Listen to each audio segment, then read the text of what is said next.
In this video, I'm planning on talking about the cout object. And we've already seen cout used in our Hello World program, but now we want to talk about more what it is and how it's working. So first of all, cout stands for, or at least I like to think of it as that it stands for console output. So basically, this is an old computer term. So computer operators used to interact with computers from just a keyboard and terminal. And so the terminal was called the console. And so the cout is basically, we're saying that we're going to print output to the console. And cout is a stream object. And basically what that means is that it works with streams of data. So I'm going to say that this is a stream object. And so basically that means that this works with streams of data. And so an example like from our code is where we have the cout and then our two less thans and then hello world. So what this is right here, these two less thans, I promised that I would specify what those are in an earlier video. This is called the stream insertion operator. Basically, it's inserting this text or whatever we have here. It's inserting this into the stream. And we can have a variable. So we could have, say, int data is equal to 2. And then we could do cout data. And this is going to print out 2 to the console because 2 is what's stored in data.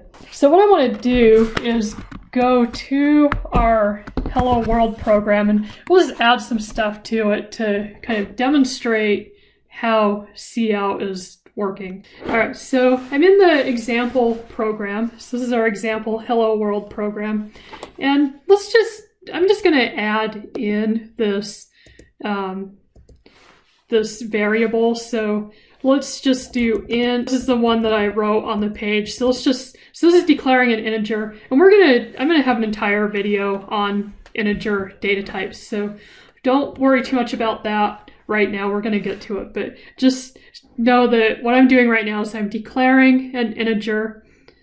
So basically this is a whole number, and the name of the variable is data, and I'm storing 2 to that variable. So now if I do cout data, this should print out 2. And I'm going to introduce something new here as well. I'm going to put end line here.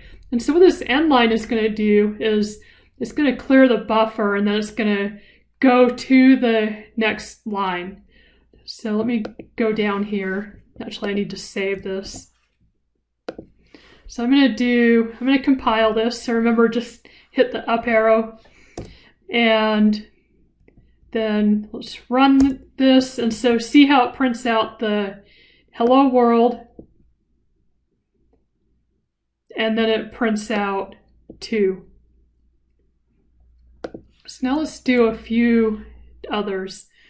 Let's do cout, and let's say that we want to, actually I'm going to just add this to our previous line. So a lot of times it's a good idea to have, notice how here in our console we're just printing out this number.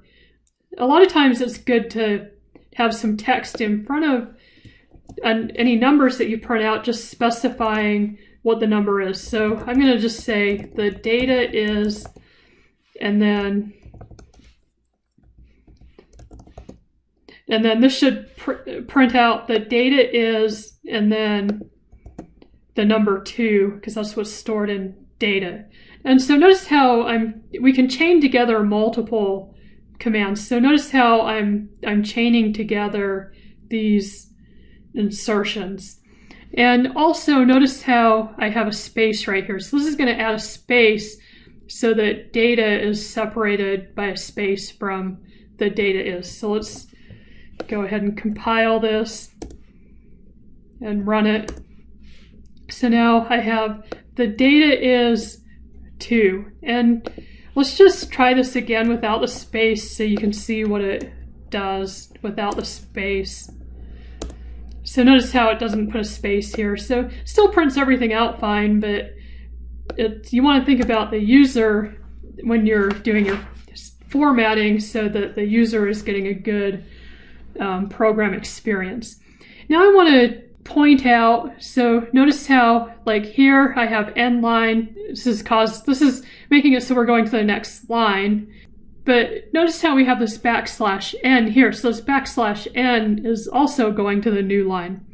So the difference between these is that this \n just goes to the new line, whereas the end line flushes the buffer stream and then it also goes to the new line. The other thing with this end line is this is part of the standard namespace. So if you're not using namespace standard, like if you're using this, you're going to need to add another line using standard end line in order to use this end line.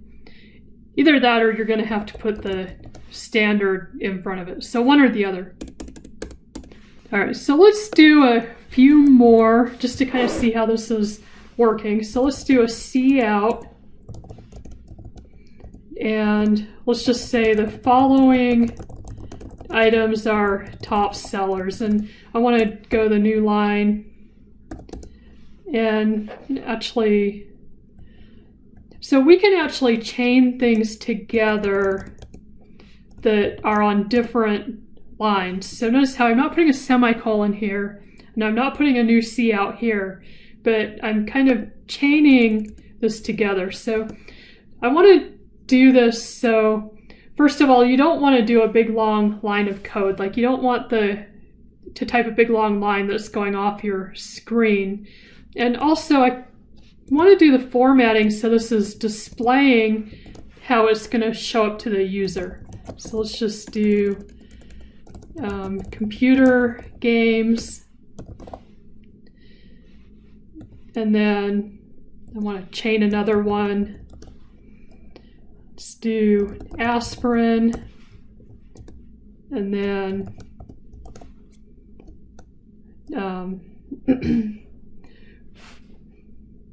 let's just put books here. So, and then I'm going to do let's do an end line here. All right, so let's compile this and see what it does. Run it. Oh, and yeah, so I need to put the \n on all of these as well. So notice how it didn't go to the new line. So it went to the new line here. So the following items are top sellers. I had a new line, so it went to the new line. Computer games, and then I didn't have the new lines on these, so it just displayed them all on the same line, even though they're on different lines here. So you need to make sure to either put a new line, like the \n, or the end line if you want your text to display on the next line. Just compile this, run it. So now I have, so this has the hello world, data is 2, and then the following items are top sellers: computer games, aspirin, and books.